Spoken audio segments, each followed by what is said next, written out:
All right, so today we have a story here. There's no clip, but it's a pretty wild story. Not really though. So when Donald Trump was president, the late night host, everybody, this is something some people would joke about, some people would enjoy it. But the late night hosts, they would do their rounds, do their opening monologues, and always make fun of Trump because it's easy to make fun of Trump because he's a fucking idiot. It's easy to make fun of most of the presidents, especially Trump though, because he's a big baby. And they would all make fun of Trump. And, Colbert would do it, Trevor Noah would do it, Jimmy Kimmel would do it, Jimmy Fallon would do it, any other mainstream late night host that you could name. They made fun of Trump. That's what they did. It was part of their shtick when he was president. And apparently, according to this Rolling Stone article, Donald Trump felt apparently so butthurt about Jimmy Kimmel's anti-Trump humor, about when Jimmy Kimmel specifically would make fun of him, that he was literally trying to get Jimmy Kimmel taken off the air. Not lying. That he called Disney. He literally called Disney, who they own ABC, which is the network the Jimmy Kimmel show comes on. He called Disney and said, "This is bullshit. It's kind of hurting my feelings. My fifis are kind of hurt. Can you guys do something about it?"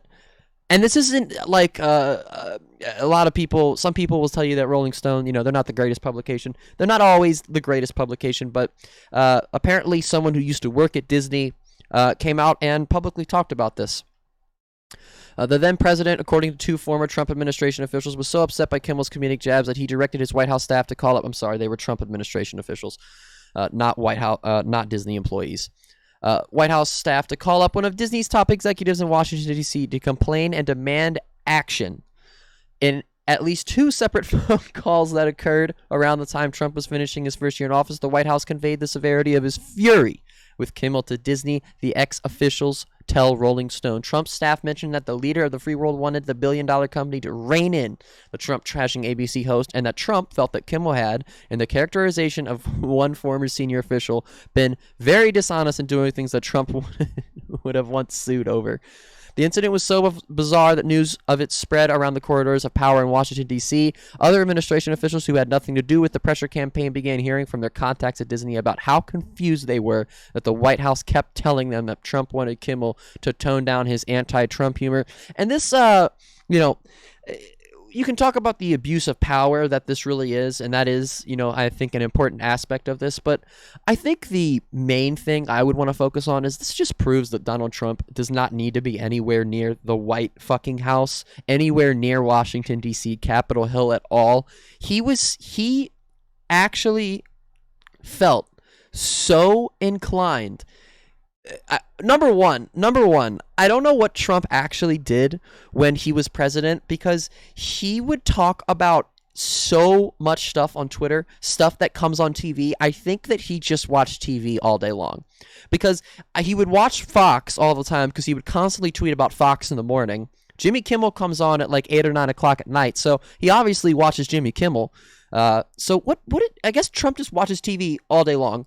But regardless, he really felt the need to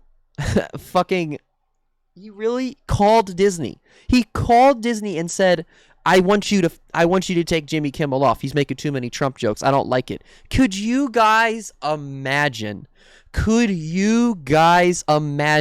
fucking shitstorm, the fucking outrage that the people on the right, conservatives, Republicans, Republican media would have if a Democratic president called a media company and said, I want you to take that person off the air. I don't like that person, what they're saying about me, what they're doing. I want you to take them off the air. Do you guys know the amount of censorship, fucking bullshit rhetoric that would be spewed if the roles were reversed here? That's what I want everybody to understand. I'm trying to put this in perspective here.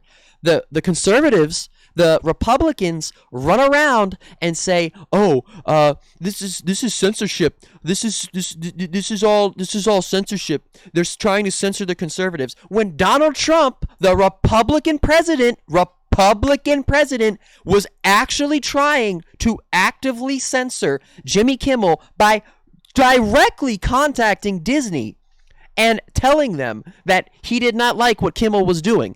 That's the conservative party for you, ladies and gentlemen. The party that's against censorship is 100% for censorship. And this isn't something it's not something that I need to say out loud. It's not something that nobody knows. Everyone knows this. It's not a secret.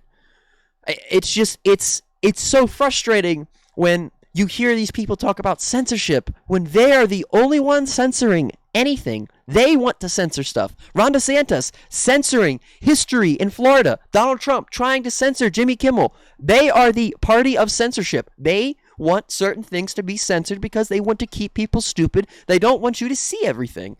That doesn't really have to do with the Donald Trump thing specifically, but got a little sidetracked. But there you have it. Donald Trump, the president who called Disney because he was so upset about Jimmy Kimmel and his mean Donald Trump jokes. But that's going to be it for this video, guys. If you like the video, please hit that like button. It helps me out so much. If you want to see more content like this, hit the subscribe button and then press that little bell and turn on all notifications so you guys never miss an upload.